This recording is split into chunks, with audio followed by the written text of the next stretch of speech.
My mother reached the plains of Sisakputs near the Baltic, where she would see her brother Stefan, who ran away while a young man to study art in Danzig. Her recollections of Stefan were only glimpses of a tortured past. Stefan strived to become an artist, but at best could only sell his mediocre work to support his alcoholic demon. He would drink his self-pity till all pride ran dry. It was a noble gesture that his sister, my beautiful mother, had tried to reach him, to give what little happiness she herself could share. But there is no warmth in hell, only the fires of discontent. My mother turned her back on Stefan. She had misery of her own. It was late summer. The war clouds were casting an ominous shadow. My beautiful mother arrived in Danzig. Her brother Stefan had given up the bottle and taken up with the local fascists, who offered him a bed, clothing, and food in return for his soul.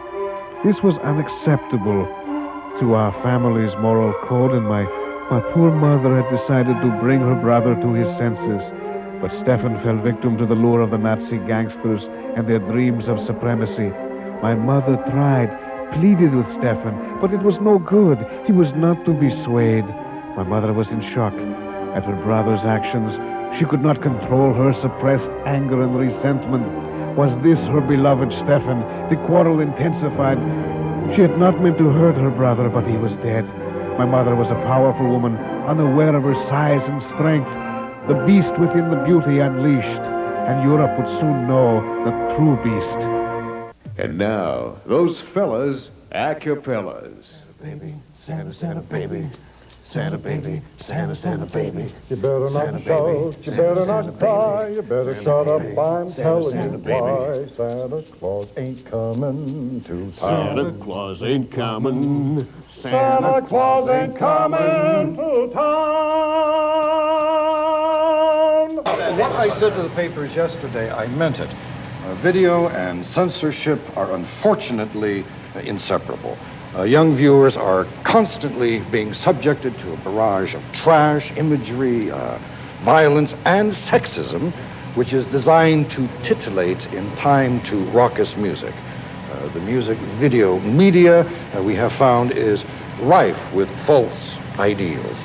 And the commission shall be bringing down its report within the next 2 or 3 weeks. Sir, I'd like to know... Just a minute. Do you mind if I finish? The only thing that I will say at this time is that our findings thus far condemned all music video shows. MTV, Much Music, Good Rocking Last Night. The only one that the commission looks favorably upon as an example of good taste is Nite Vision. Recent cuts by the Eastern censors to the film classic Babushka have generated more disgust and outrage amongst citizens and film fans alike than any other recent event in Canada during the past few months. More than 12,000 complaints have been received thus far in Ottawa, and the results seem telling. Dr. Madson Davidson of the Ottawa Commission, welcome. Thank you very much. You know, when it comes to creative freedoms, it does tend to get dodgy. The case with the Eastern Film Censors regarding the cuts made to Babushka and the subsequent protest bears this out. We've reviewed the case and screened Babushka in the House of Commons last week.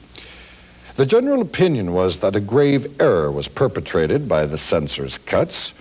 Babushka is not pornography.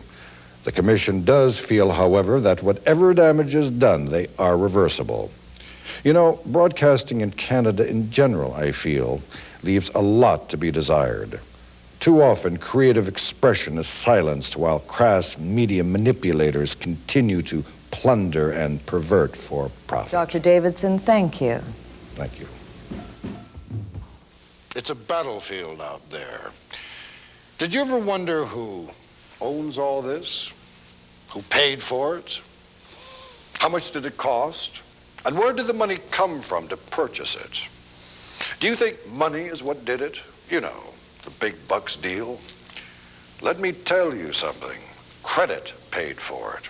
Everything was paid for by credit. If you stopped right now and totaled all the debts outstanding and then gathered and counted all the money in existence, you'll find it doesn't add up. You've got to give credit to the banks. Let's have some coffee before we go. Nah, the grad ceremony's in half an hour, and our little princess better have her valedictorian speech ready. Oh, I do, Daddy. Honey, you're gonna knock 'em out. You look so pretty. Gee, thanks, Ma. Real proud of you, Barbara Ann. Where's Johnny? Dad, it's Vinny. Not remember Vinny. Johnny's bad enough. Why do you have to ask a greaser like Vinny? Oh, Daddy. Now, let's not get on each other's nerves, not tonight. Right. He's really very sweet underneath all that grease. You, Gee, Barbara. thanks. Momsy and Daddy-O, let's go graduate. You been drinking, son? Not me. That's for my brother. Vinny, be nice. Be nice. Come on, let's get moving. Madge, forget the coffee. Come on. Come on, come on. Ladies and gentlemen, Corman High graduation class of 1959. What a swell evening. Oh, yes. Yes. And now our valedictorian and honor roll student and a swell gal, everybody's friend, Barbara Ann Larkin. Thanks. Thank you, Mr. DeFort. I'm a little nervous. Must be the punch. Class of Corman High 59. Mums, dads. As we leave these hollowed halls of learning into our future, we take with us precious baggage. Knowledge. Knowledge is the result of learning, and learning is knowing. Knowing the things we need to know about ourselves and about the future. But you know, knowledge and learning doesn't necessarily leave after graduation. Because Johnny, no. Just a minute. No, I got something to say. It's Not okay. right It's now, okay, baby. Johnny. Hey, doll, just a minute. Listen, ladies and gentlemen, please listen to what I got to say for a moment. Just Cool it. Hey, wait a minute. I got something I got to say. Hold on. Just a minute. What ruining Barbara the Ann is graduation. trying to say is that you cannot really learn anything in here, and you never will be equipped for going out into the world. What they teach you in here is a load of crap. C-R-A-P. It doesn't mean a thing. And once you get out there, not in here, out there is where you learn, out on the streets. But when you're out on the streets, you gotta watch out for the assholes. Because there's a lot of assholes out there. And there's one sitting right down here. A-S-S-H-O-L. Yeah, you creep. Asshole. I mean, I'm talking to you. Johnny the Beaut. Yeah, Johnny the... Oh, Vinny! No!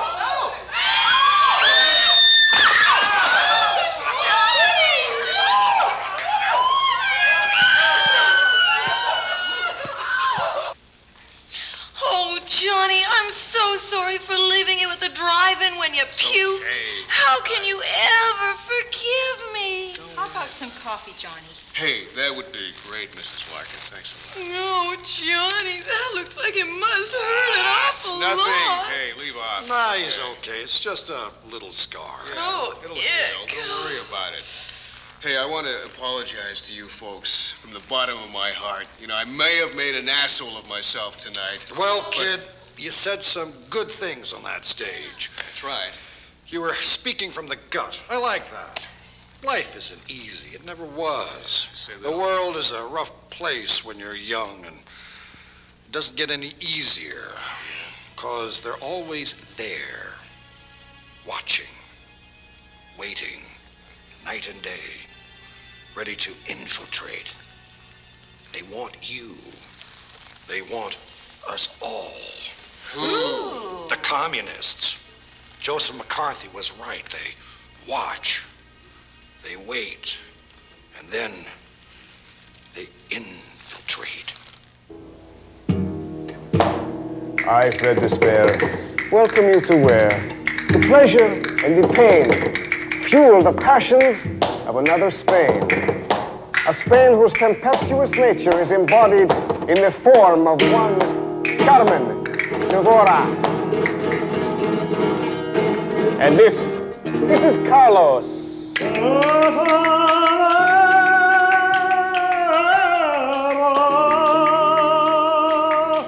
He plays sounds so hot, tender and sweet.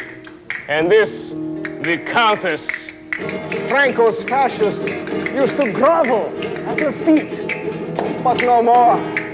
This is my town, built on the toil and sweat of people like me, who could see the golden opportunity and aren't afraid to get their hands dirty. The man Calgary was named after, Boom Boom Dirty Davy Calgary, he was a legend. More feared than Jesse James, tougher than the Daltons, and wilder than Billy the Kid.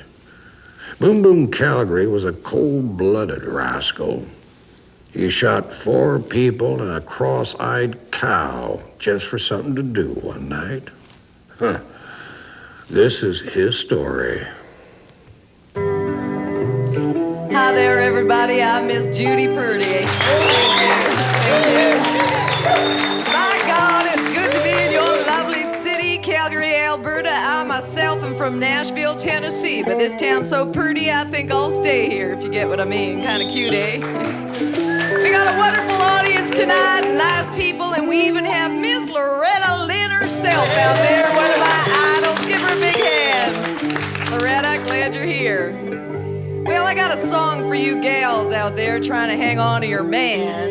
You know, a good man's mighty hard to find these days, and even harder to keep. If you got yourself one, hun, then you better hang on to him. But you gals, if your man's been messing around on you, then it's time to put your boot down on the mother. You know what I mean? Got a song all about that, kind of goes like this. Hit it, Jack.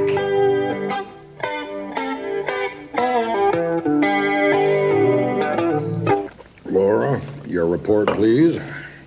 Corky, our country station reports an incredible profit. That's encouraging. However, Toronto reports that the news network is in serious trouble. A tax write-off at best. Now, listen, as a 35-year news veteran, I think I'm entitled Joe, to... would you let me finish? This is my report.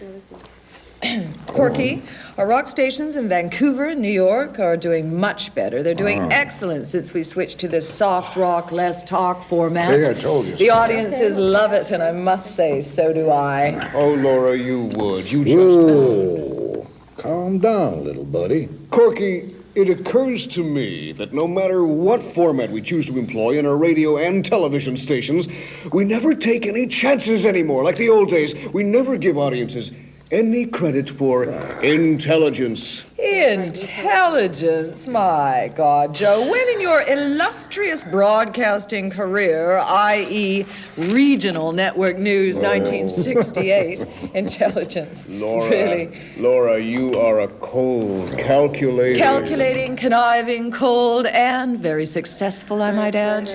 Corky, what has happened to our radio and television industry? You tell me that. Now, Joe, you're losing touch with the reality. You're here. Nothing's happened to radio. If we try to communicate, we'll never raid. Corky, how do you know that?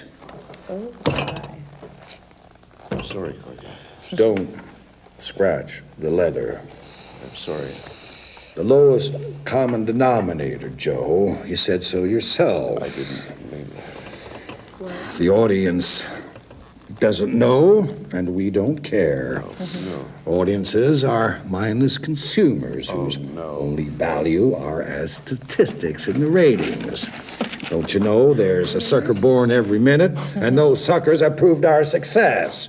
This isn't a college of advanced learning, Joe. This is radio. And very successful at that. The masses are asses, whether it's light, soft rock or fried chicken. They'll eat whatever they're fed. Yep. It's all demographics. It's all statistics. It's all ratings. Ultimately, it's all oil. What? Now, Joe, go back to your TV news desk or practice saying light, soft rock, less talk. Me, I got a date in Studio B with Carson. Oh, my. Haggling over his ransom demands. Oh, dear. Come on, folks. Good evening, ladies and gentlemen. My name is Matthew Corky Madson.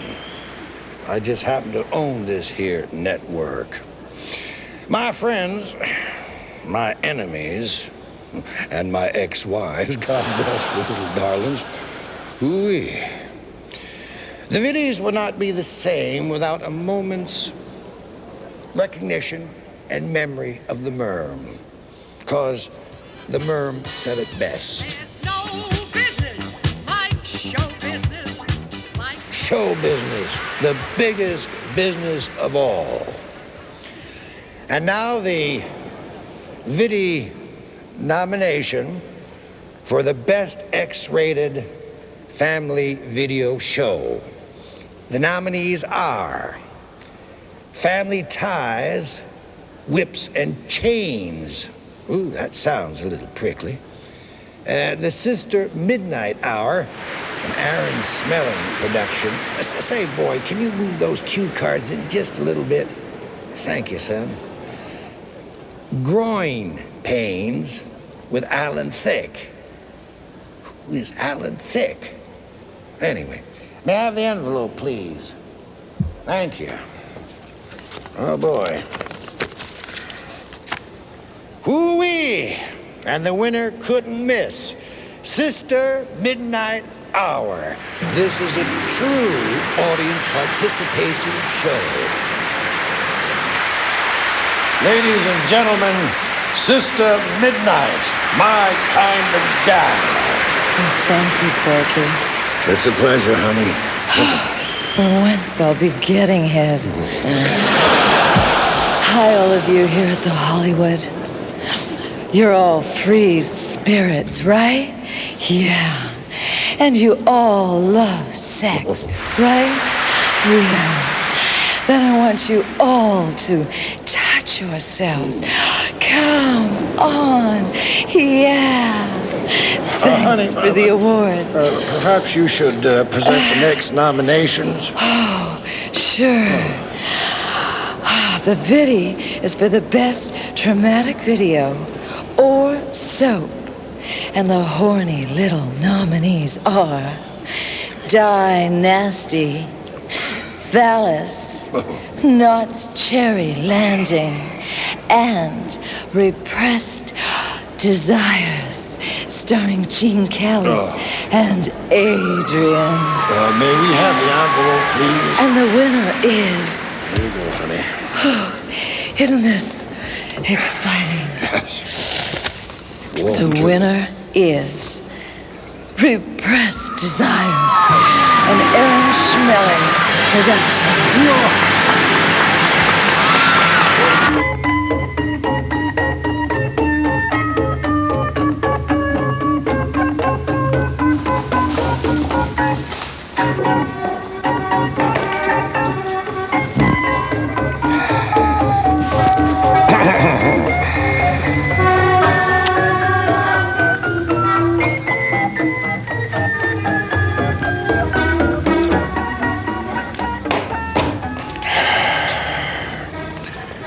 Just another working day in Brooklyn.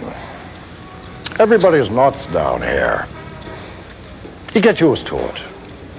I've got it figured out. It's all in the sugar. Yes, that's right. It'll kill you or make you crazy. Sugar causes anxiety, fatigue, violent behavior, depression.